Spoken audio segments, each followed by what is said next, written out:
اعوذ باللہ من الشیطان الرجیم بسم اللہ الرحمن الرحیم اللہم صلی علی سیدنا محمد معدن الجود والکرم وآلہ وسلم۔ سامعین و ناظرین اکرام، السلام علیکم ورحمۃ اللہ وبرکاتہ۔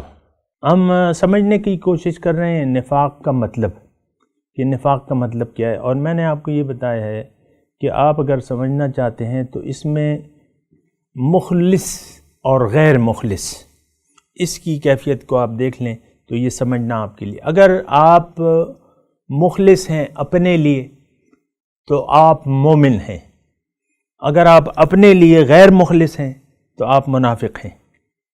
منافق کا آخرت پر ایمان نہیں ہوتا، اللہ کی خوشنودی یا ناراضگی سے وہ نہ امید رکھتا ہے نہ ڈرتا ہے کہ اللہ ناراض ہو جائیں گے۔ منافق شخص جو ہے وہ اللہ تعالیٰ کی رضاؤں کا پابند نہیں ہوتا، وہ اپنی رضاؤں کو تلاش کرتے رہتا ہے، اور جو مخلص ہے وہ اللہ کی رضاؤں کو تلاش کرتا رہتا ہے۔ تو بہرحال یہ یعنی اس میں فرق یہ ہے کہ اخلاص، اب اخلاص جو ہے وہ کیسے پیدا ہوگا؟ مثال کے طور پہ اگر میں آگے چلوں اور کہ بھئی اخلاص کیسے پیدا ہوگا؟ اخلاص اس وقت پیدا ہوگا جب آپ اپنی حقیقت کو جان جائیں گے کہ میری حقیقت کیا ہے، میں کون ہوں۔ عام طور پہ تو ہم نے اپنے حقیقت کو بھلا کے ہم زندگی گزار رہے ہیں۔ عام طور پہ آپ دیکھیں نا، لڑکے ہیں اس محفل میں، مثال کے طور پہ ہم جب لڑکے تھے ہم کہتے تھے یار بس یہی زندگی ہے، اور بس یہی کمال ہے کہ آپ اونچے پڑھ جائیں، یعنی اونچے درجوں میں چلے جائیں، اونچی تعلیم حاصل کر لیں، اور اعلیٰ جو ہے وہ ہر بچہ جو ہے وہ خواب دیکھتا رہتا ہے، وہ ظاہر کے خواب دیکھتا رہتا ہے، پھر اس کے لیے کوشش بھی کرتا ہے۔ ہزاروں طالب علم ہیں یونیورسٹیوں میں پڑھ رہے ہیں، اور بس وہ اپنی ظاہری زندگی کے بارے میں مخلص ہیں۔ ہر بچہ چاہتا ہے کہ ہر والد جو ہے اپنے بچوں کو اونچے مقامات پر دیکھنا چاہتا ہے، ظاہر کو ان کے۔ والدین اپنے بچوں کے ظاہر کے بارے میں پریشان ہوتے ہیں، تمام والدین یا ہر انسان جو ہے اپنے بارے میں پریشان ہوتا ہے کہ میں کیا کروں گا۔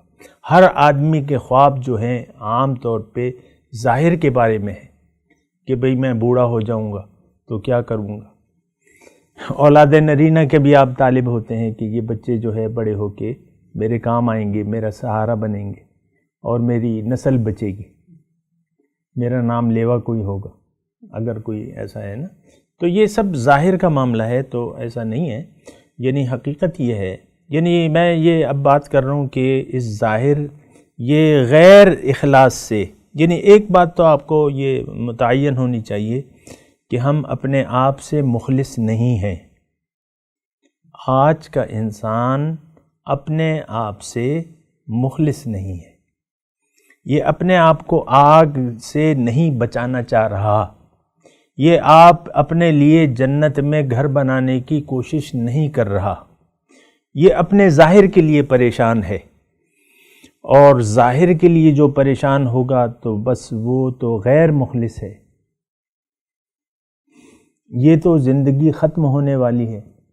اب آپ جتنا بھی اس کو کوشش کریں گے زندگی کو آپ بچا نہیں پائیں گے، موت سے آپ بچ نہیں پائیں گے۔ تو یہ بات ہوتی ہے کہ انسان جو ہے یعنی اپنے بارے میں غیر مخلص ہے، اپنی حقیقت۔ یہاں جو ہے دنیا کیا ہے کہ آپ آخرت میں اپنے لیے جنت میں ایک گھر الاٹ کروا لیں۔ جنت کس جگہ کا، کس چیز کا نام ہے کہ جنت میں آپ اپنے لیے ایک عظیم الشان محل تیار کروا لیں، کیونکہ رہنا ہم نے آخرت میں ہے، اصلی زندگی جو ہے وہ باطنی زندگی ہے۔ اللہ کے رسول فرماتے ہیں الدنیا دار لمن لا دار لہ ومال لمن لا مال لہ، دنیا اس کا گھر ہے جس کا کوئی گھر نہ ہو، اور اس کا مال ہے جس کا کوئی مال نہ ہو۔ تو ہم نے یعنی اگر آپ اپنے آپ سے مخلص ہیں تو ایک اس کا طریقہ یہ ہے کہ آپ کو اپنے حقیقی وجود کو دیکھنا ہوگا۔ کہ میں کون ہوں حقیقت میں۔ اب انسان کی حقیقت جو ہے وہ تو بہت بڑی چیز ہے۔ انسان کی جو حقیقت ہے وہ تو ایک بہت بڑی چیز ہے، اس کی تو کوئی مثال ہی نہیں ہے۔ اللہ تعالیٰ فرماتا ہے کہ یہ تو تم میں تو میری پھونکی ہوئی روح ہے۔